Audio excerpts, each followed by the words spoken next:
The night marchers of Hawaii Deep in the islands of Hawaii, there is a legend that locals speak about with quiet respect. They call them the night marchers. These ghostly processions are said to be the spirits of ancient Hawaiian warriors who still walk the old paths of the land. They appear on certain nights when the air feels heavy and the wind goes still. People say you can hear the distant beat of drums long before you ever see them. According to the legend, the night marchers always move in a perfectly straight line from the mountains to the sea. They do not turn for buildings or roads or people. Their path is sacred.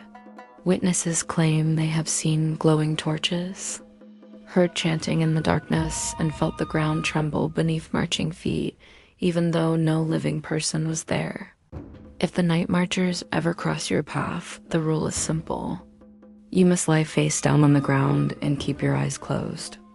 Looking at them is considered a grave insult to their ancient power. Stories tell of people who made the mistake of watching the procession.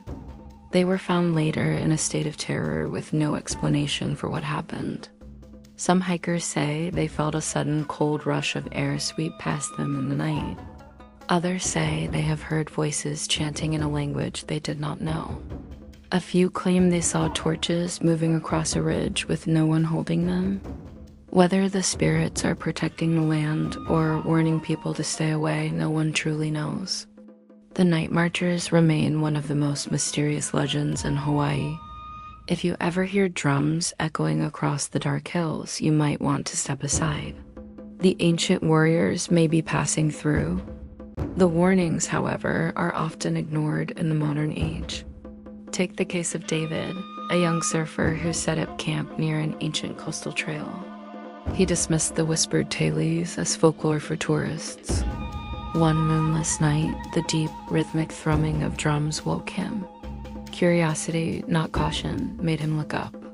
He saw the spectral glow, the endless line of figures. He was found the next morning, sitting rigid, staring wide-eyed at the empty sand. Unable to speak a single word, a living testament to the power of the kahuna nui. David was rushed to the nearest clinic, but the doctors found no physical ailment. His condition was purely psychological, a terror so deep it had locked his mind in silence.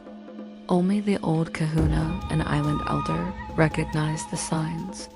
He spoke softly of the transgression, of disrespecting the sacred path. David spent weeks in a catatonic state, whispering only one word over and over, drums. When he finally started to recover, the carefree surfer was gone. In his place was a haunted man, consumed by the need to understand what he saw. His journey turned from riding waves to tracing ancient lore, convinced he had been chosen, or perhaps cursed, by the night marchers themselves. David's obsession drove him back to the kahuna. The old man, seeing the terror turn into a desperate zeal, finally revealed the one way to find peace, a sacred offering left on the path during the next moonless night, a tribute to the ancestors. But David wasn't seeking peace, he was seeking power. He twisted the kahuna's ancient wisdom, believing the offering would bind the night marchers to him.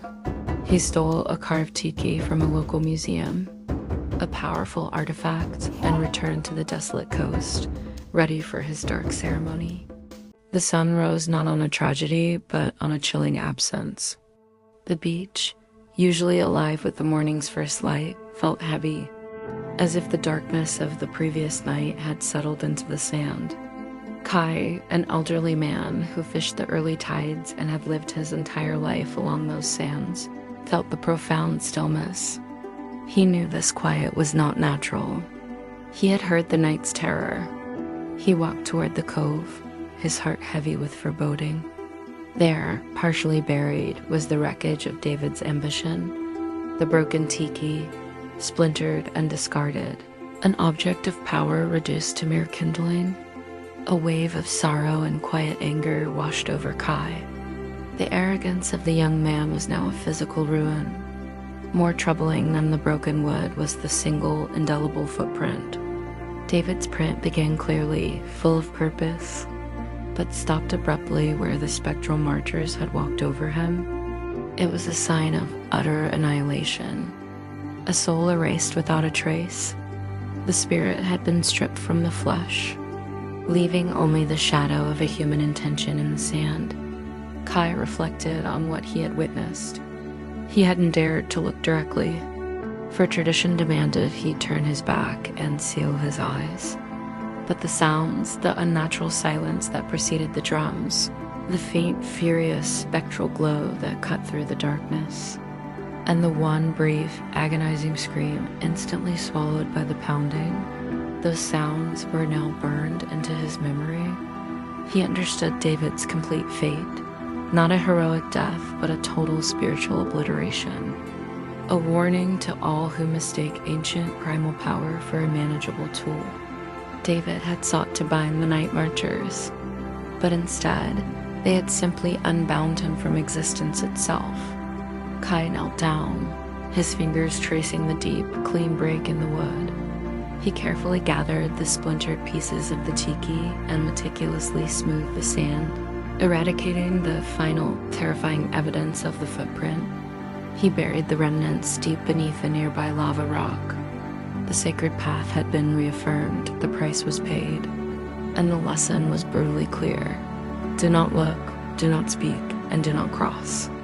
David's tragic tale was over, replaced by a profound and haunting local secret, whispered only in the deepest shadows, a secret Kai was now bound to carry. The silence of the sea that morning was the heaviest sound of all.